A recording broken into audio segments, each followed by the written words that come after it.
Hello everybody, in this tutorial I will try to explain circuit analysis by meshes. So first, before entering into electronics concept, let's look at this drawing and the analogy with this circuit. So here we have a waterfall with two levels, okay? So water from this level, from the height H from ground to these meters here falls down to a rock, for example, and then falls down back to the ground. Then there is a pump here that pushes the water up to the H level.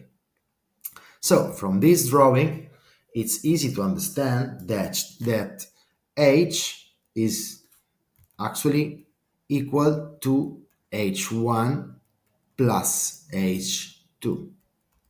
This equality is given by this drawing on the same concept.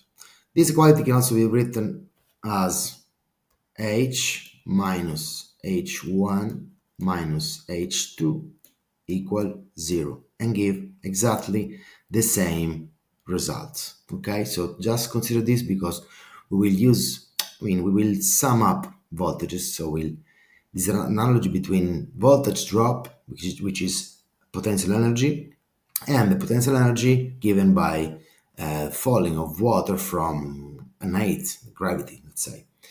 So let's go to the circuit and see what we have here. So the circuit, this is a closed mesh, so that we can say that a current is actually flowing into this circuit, okay? And we call this current I, and we say this current flows in this direction, following this arrow. So this enter these resistor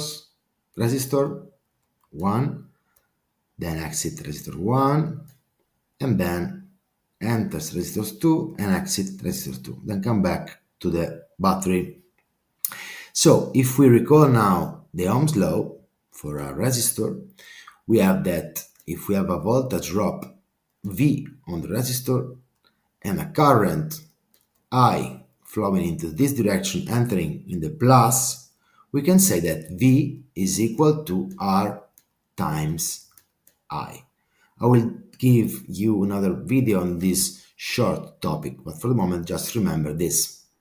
So we have this current here, and we can say that we have a voltage drop on R1, which following this convention law, Ohm's law, we can say plus, minus, and say V1 here.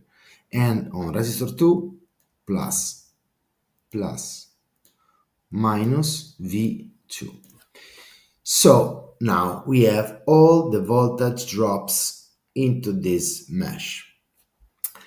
Let's use the Kirchhoff law for writing down the question relative to this mesh. We know that all the sum of voltage around this mesh must be 0. So we start from one point, for example, from here, and we walk the path of the loop of the mesh. So first we find VA, and we find first the minus sign. So we write minus VA. This is this voltage drop from here to here. Then we continue, we have equipotential here for the cable, and then we find another voltage drop. This is V1. But first we find the plus sign. So we say plus V1. Then we continue, and we find V2 with the plus sign first. So we say plus V2 equal 0. We rearrange this equation, and we can say that VA is equal to the sum of V1 plus V2.